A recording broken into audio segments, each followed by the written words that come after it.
Hello, this is MotherMantiss. I hope you had a fantastic Christmas. I had a very, very busy Christmas. I got 3 new granddaughters in 2023, one of whom arrived just before Christmas. So I've been able to help with the babies, and that's been a lot of fun. Did a lot of cooking over Christmas, had a fun New Year's, and I hope that you did too. So I've spent the last couple weeks trying to settle on what I'm going to play in 2024. There's a lot of great games coming down the river, but a lot of them are really far out. And I'm kind of at a stopping point right now with games. I really don't know. I don't really have any particular one game to kind of get my teeth into. That's what I'm looking for right now. So in trying to put together a list of upcoming games that I'm interested in and think that you might be interested in, I really had a hard time narrowing it down because there's some great games coming, like Exodus looks great to me. Obviously, Dreadwolf, obviously Mass Effect. Light No Fire looks good to me. Crimson Desert. There's a lot of good games I think are going to be fun and worth keeping our eye on, but they're so far out. I mean, I'm going to be in assisted living by the time some of these come out, probably. So what I decided to do is narrow it down to the games that are coming up in the next few months, like between now and 3 or 4 or 5 months from now. So I'll be curious to see what you think of what I've picked out for the next few months. And hopefully we'll find something fun that we can stream in here. And I'm looking forward to your feedback on what you think about these games. So let's take a look. All right, well, let's get to the games. And there's no particular preference order to these games. Rather, I've simply ordered them in the order in which they are going to be releasing. So game number 1 is Enshrouded. You play as a flame born, which is the last ember of hope of a dying race. You will awaken, survive the terror of a corrupting fog, and reclaim the lost beauty of your kingdom. What's interesting about this game to me is that it's a game of survival, crafting. It's an action RPG combat, and it's set within a voxel-based continent, which basically I think just means grid-based building. You'll journey across the mountains and deserts, an open world. You're free to shape your path and choose your own destiny. So the game has crafting, and NPCs will come and hang out in your builds, which will apparently unlock advanced workshops. You can also craft gear, but what's most interesting to me is that the game features up to 16-player co-op. So I'm kind of looking forward to checking out Enshrouded and seeing what it's like. It's launching on January 24th, so just another few days. Unfortunately, it's for PC only, which is kind of a bummer.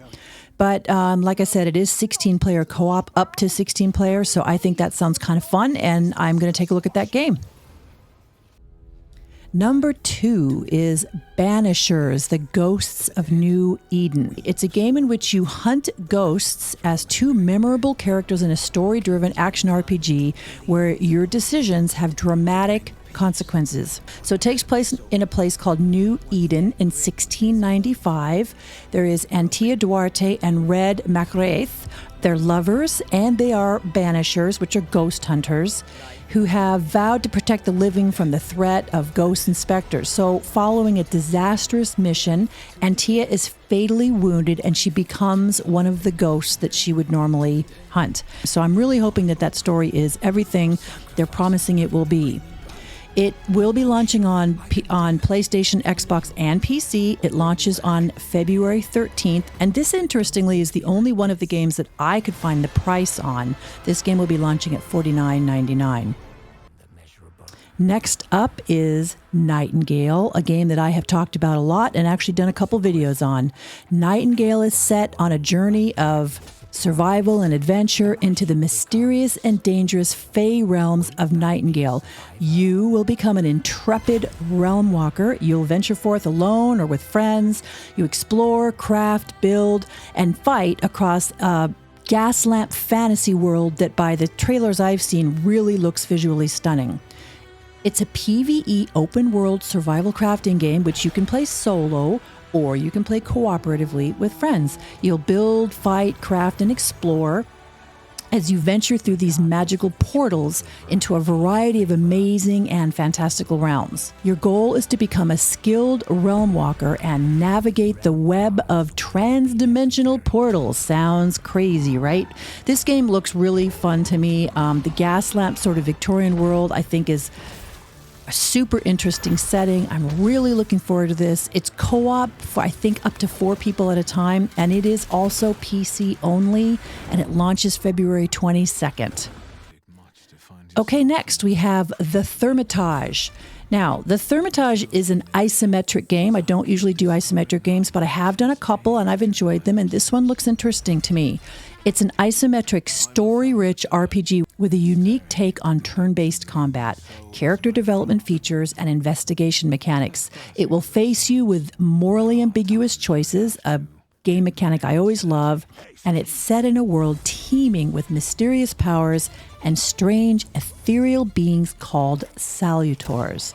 So this takes place in 1905 in Warsaw. Warsaw at the time is under the yoke of Imperial Russian Tsardom. Its inhabitants constitute a diverse group of different ancestries, views, beliefs, and often conflicting interests. There's Russian soldiers, Jewish immigrants, Polish townspeople, and more. And despite the circumstances, the city's a pretty busy metropolis where one can attend a breathtaking party with high society and then afterwards get robbed in a dark alley. It's a city of great hopes and dreams on one hand and dark desires on the other. Ooh. The setting seems really interesting to me. The game looks really pretty, and I'm going to give it a shot. This launches on February 20th. This game does have a demo available now, which I'm going to be playing tomorrow and will upload to my channel as well. At last! The bell has tolled on the age of the console. All right, next up, Dragon's Dogma 2. Dragon's Dogma is a single-player, narrative-driven action RPG that challenges a player to choose their own experience, from the appearance of their arisen, their vocation, their party, how to approach different situations, and more, in a truly immersive fantasy world. So, on your journey, you're joined by pawns, which are mysterious, otherworldly beings in an adventure so unique you feel as if you're accompanied by other players while you're on your own adventure. At least that's what the game is promising. So all of these elements are elevated further through physics, technology, artificial intelligence, and the latest in graphics to create a truly immersive fantasy world in Dragon's Dogma 2. That's the marketing language. Dragon's Dogma has been recommended to me several times by a couple of friends, and I'm actually still trying to finish a playthrough on Dragon's Dogma 1 before I take on Dragon's Dogma 2. Dragon's Dogma 2 launches on PlayStation 5, Xbox, and PC on March 22nd. So I do have a little bit of time left if I get my act together to get Dragon's Dogma 1 done before Dragon's Dogma 2 comes out. Okay, and lastly is a game that I didn't actually think I would be interested in, but it's just so beautiful in the trailers I've seen so far that I think I might just give this game a go. It is Rise of the Ronin. It takes place in Japan in 1863, and it says, after 3 centuries of the Tokugawa shogunate's oppressive rule, the black ships of the West descend upon the nation's borders, and the country falls into a state of turmoil. Amidst the chaos of war, disease, and political unrest, a nameless warrior will forge their own path, holding the very fate of Japan in their hands. You are a masterless warrior, a Ronin. Your destiny is your own to build. You can watch the story unfold in different ways depending on the choices you make and the characters you ally with along the way. Face critical mission decisions like whether to assassinate or protect key figures and shape the course of history through a rich, multi-choice system. You'll face your foes with a selection of close-quarters weaponry or engage from afar with authentic period firearms. The setting of 19th century Japan is really beautiful. The game looks really good. It comes out on March 22nd, and again, it comes out, just on PlayStation 5. So, that is my list. Enshrouded is coming up first. I think I said that's coming out at the end of January. I'm kind of interested in that. It's got potential to be a good stream game. And then, of course, Nightingale is coming out in February, and I'm really interested in both playing that game and streaming that game. At any rate, let me know what you think of the games that I've named here, and tell me about any others that I might have missed that are coming out, like in the next 3 or 4 months. And as always, enjoy your day.